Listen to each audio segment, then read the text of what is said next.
Are you listening for God's call, or are you too distracted by other things to really hear God? There are so many stories in the Bible that demonstrate how people hear what they want to hear from Jesus' message, or people who insist on doing things their own way, even after Jesus points out their faulty thinking.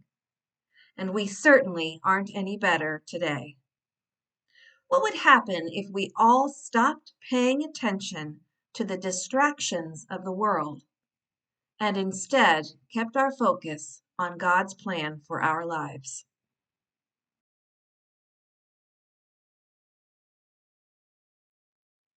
Listen, Buddy, by Helen Lester. Buddy's father had a beautiful big nose. He was a great snipper. Buddy's mother had beautiful big teeth. She was a great chomper. Buddy had beautiful big ears. It didn't matter. When Buddy's parents sent him to the vegetable stand to get a basket of squash, he came home with a basket of wash. When they asked him to buy 15 tomatoes, he came home with 50 potatoes. Buddy's father said, "Buddy, will you please bring me a pen?" "Who?" asked Buddy. "You," said his father. "Will you please bring me a pen?" "A what?" asked Buddy. "A pen," said his father. "Will you please bring me a pen?" "Sure," said Buddy. Buddy's father said, "Listen, Buddy." Buddy's mother said, "Listen, Buddy, will you please get me a slice of bread?" "Who?" asked Buddy. "You," said his mother. "Will you please get me a slice of bread?" "A what of what?" asked Buddy. "A slice of bread," said his mother. "Will you please bring me a slice of bread?" "Sure," said Buddy. Buddy's mother said, "Listen, Buddy." Somehow Buddy's mind was always wandering too far away from those beautiful ears. His parents tried yelling, "Listen, Buddy!"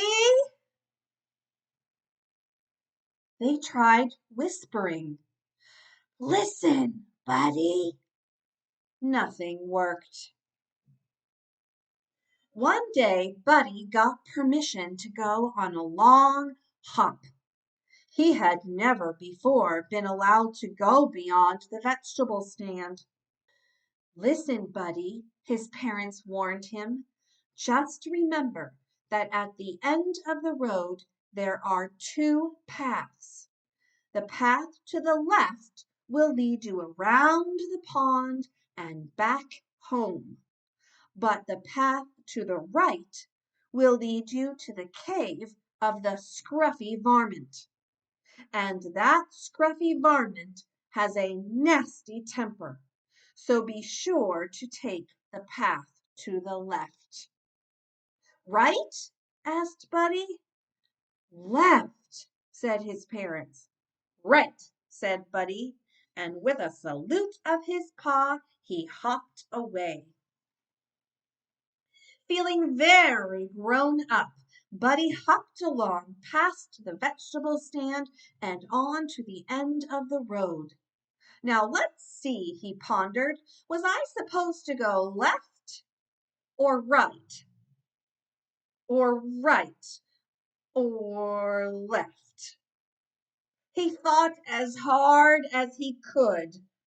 "The last thing I said was right, so that must be right. Right He went. 25 hops later, Buddy discovered that right was wrong. There in front of his cave was the scruffy varmint, doing scruffy things that varmints do, like snarling, mussing his hair, rubbing dirt on his knees, and scratching a whole lot of itches. At his feet was a large soup pot.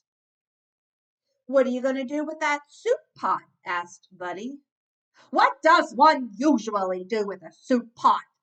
Bake pie?" replied the scruffy varmint, not too kindly. "I'm going to make soup." "Some what?" asked Buddy.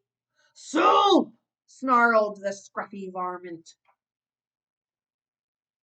Buddy had forgotten his parents' warning about the scruffy varmint.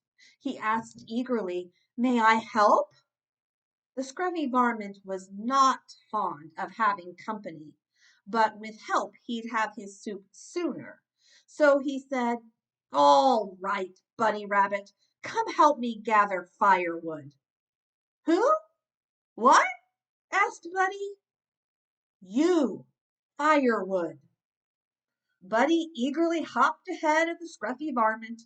Very gently he gathered a large prickly bundle, which he held out proudly. Roughly the varmint grabbed the bundle. "I said firewood, not briarwood," he yelped, plucking the sharp thorns from his paws. Later, when the soup pot was filled with water, the scruffy varmint lay against a rock, licking his paws and barking orders. "Hustle, Bunny Rabbit, get the flour." "Yes, sir," said Buddy. "5 pinches of salt." "Yes, sir," said Buddy. 15 tomatoes." "Yes, sir," said Buddy. "And a big load of squash." "Yes, sir," said Buddy. The scruffy varmint rose and gave the soup a stir. He took a taste. It tasted a little like, well,